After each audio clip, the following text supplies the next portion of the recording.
If it's not COVID or monkeypox, it's the ticks. Ticks.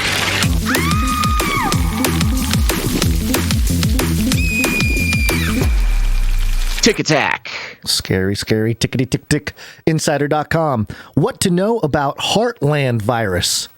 A new tick-borne disease spreading through the Midwest and southern US. Another one? Yeah, they got the variants already. It's quick, man. Wait, is this a variant or is this a new disease? I'm calling it a variant. Oh, because, no, I love this. This is like the fourth new tick disease that's been reported on in the past week. In 2009, Dr. Scott Folk treated 2 patients in western Missouri who had fallen ill after getting bitten by ticks. Most tick-borne diseases, from Lyme disease to Rocky Mountain spotted fever, share similar flu-like symptoms at their onset. The patients in Missouri experienced chills, fever, and headache, Folk explained in a radio interview with NPR affiliate KCUR. The doctor thought they had Ehrlichiosis, a bacterial infection that is spread by a common tick species in the area. But the patients didn't get better after taking antibiotics, and lab testing revealed that they had a previously unseen viral infection.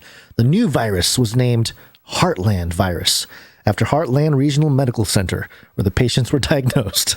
Oh, I thought there was a little bit more of a attack on the Middle America, but I guess it's just, or maybe there is, and it's, there's a roundabout way to get that name. In the 13 years since its discovery, more than 50 cases of Heartland virus disease have been identified in people living in the southern and midwestern U.S. Not much is known about the virus compared with other tick-borne diseases, but doctors and scientists working in the region are collecting ticks to learn more.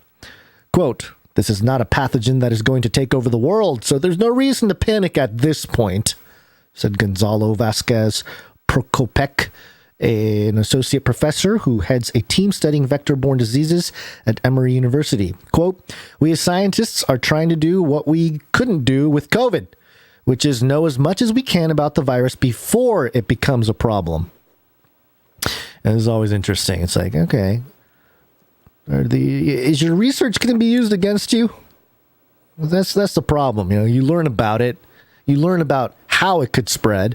You learn about how it could potentially take advantage of vulnerabilities in human society, and then they unleash it.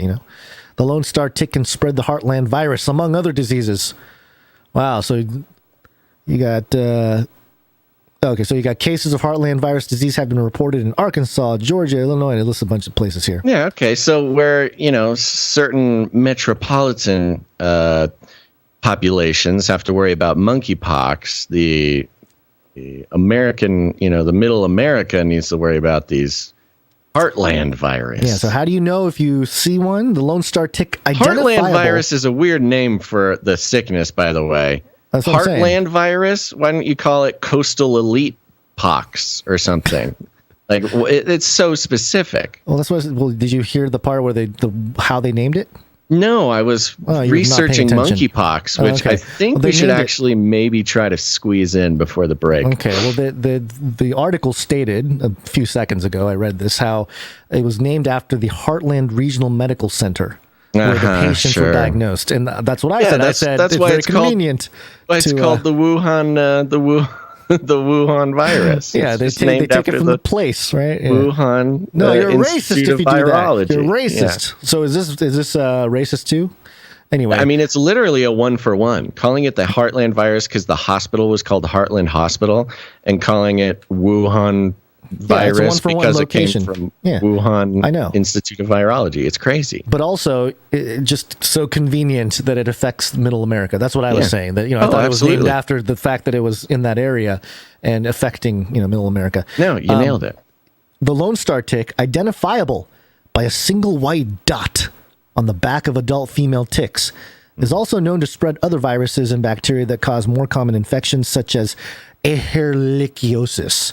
So, how do you know that it's one of these ticks? It's got the mark of the tick, the single white dot on their back. Yeah. So that's it. There you go. There's another tick. They could just keep coming. Tick thing. Yeah. I mean, it seems like there's a pattern here. Let's see. What does it say about the CDC? Well, it's just according to the CDC, some stuff. Great. That's not helpful. But one of the things that I asked you, Basil, and you thought I was a moron or something. I don't know. You responded with just such disdain. Because I asked the question, are mosquitoes and ticks, are they the same? They're different? And I mean, you did ask if ticks and mosquitoes were the same thing. Yeah. And look, I'm not calling you a moron, but yes, they are. They're different. They're different. Yes, ticks and mosquitoes are different. I understand. But I was wondering, is a tick a kind of mosquito, and because we had we have a note from somebody, didn't we, about mosquito bites? But also, I was reading this thing. I was closing some tabs on my browser, and I had this page open for a while. No, there's a lot of tabs open. You know this. There's hundreds of tabs that we deal with. Yeah, I know. That's a form of self-care nowadays, Gons. Is it? Closing tabs. Oh, okay. Well, this NIH article from August 26th of 2019, and it was titled "Graphene Shield Shows Promise in Blocking Mosquito Bites." Ooh. And the subheadline is "NIH-funded project shows graphene could provide alternative to chemicals in insect repellent and protective clothing." That's funny. And chemical can be an alternative to chemicals. And, given what Judicial Watch uncovered, I was just kind of wondering if this type of research, that's funded by the NIH could be responsible for doing other kind of illegal research. But yeah, this study here basically talks about how you can create a layer of graphene, like a film layer, where the mosquitoes don't even see it. They won't land and try to bite. They don't smell you. You become invisible to the mosquitoes because of the graphene. Yeah. Right. And so just, looking at the tick thing, if we're talking about a pattern, if we're talking about some kind of problem reaction solution, if this tick thing becomes a bigger problem, then roll out the graphene. Yeah, everybody that is weird. Rub the graphene all over yourselves and protect yourselves from these scary tick diseases. Yeah, and of course, it's notable, in case anybody's been under a rock, that there was a whole graphene hullabaloo. Yeah, the graphene oxide thing with the vaccines. As part of the conversation. So yeah, it was a topic that was big, chatter in the conspiracy world or whatever a year ago. But yeah, it's just interesting how you think about things that fly around, little insects that fly around and jab you. Get your graphene, folks.